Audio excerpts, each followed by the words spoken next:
હા, આ 78 વર્ષના કાકાએ બિલ્ડરના લોકો ઉપર હુમલો કર્યો, તમે આમની સામે ઓફેન્સ દાખલ કરો. જાઓ ઉભા. હા હા, આ 78 વર્ષના કાકા જે શારીરિક અશક્ત છે, સરખું ચાલી નથી શકતા, એ લોકોને મારે છે. એમ કોણ મારે છે? તમે એફઆઈઆર દાખલ કરી છે આમની વિરુદ્ધમાં. કોણ મારે છે? અરે તમે એફઆઈઆર કરી છે, આમની ઉપર આરોપી બનાવી દે. ભાઈ એ જોઈ લેશું હા. શું એફઆઈઆર થઈ છે, કોણે બીજું આ બિલ્ડરોના માણસો બધાને અશ્લીલ ગાળો બોલી દે છે. બધી બહેનોને તમને અગાઉ ફરિયાદ કરી છે, લેખિતમાં પણ ફરિયાદ આપેલી છે.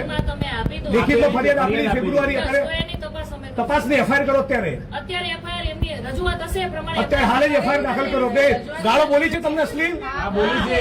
એક જ વ્યક્તિ બોલો શાંતિથી, કેમ કે તમે 100 જણ બોલશો, હું એક જ સાંભળું છું, એટલે શાંતિથી રજૂઆત કરો. બીજું તમારા કોચરબના ઠાકોરવાસમાં દેશી દારૂનો અડ્ડો ચાલે છે. એ રેડ પડાઈ દેશું. મળી બીજું બાબુ ઠાકોરનો બીજો કોચરબમાં દારૂનો અડ્ડો ચાલે છે. ત્રીજો અડ્ડો ચાલે છે ઇંગ્લિશનો ઝાલાનો. જ્યાં દારૂ ચોથો ચાલે છે કોચરબમાં ભીલવાસનો. કેમ ચાલે છે એ જવાબ પૂછવા આવે છે. કેમ દારૂના અડ્ડા ચાલે છે?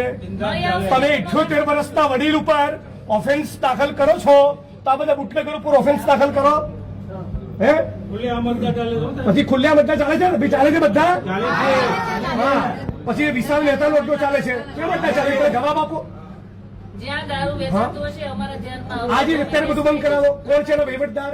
કોઈ વહીવટદાર નથી. નથી. આ તો એમને દારૂના અડ્ડા ચાલે છે. હા, એ જોઈ લેશું. મળી હે? આવશે તો કેસ એમને દારૂના અડ્ડા ચાલે છે. લખો બધી રજૂઆત એફઆઈઆર કરો. એક મિનિટ, બીજી રજૂઆત કરો. તમે ડિસમિસ કરવા માંગો છો? પહેલા 1 મિનિટ, આ બાપનો જવાબ આપો. આ વડીલની ઉપર લેખિતમાં અરજી આપેલી છે. આ લેખિત ફરિયાદ આપેલી છે.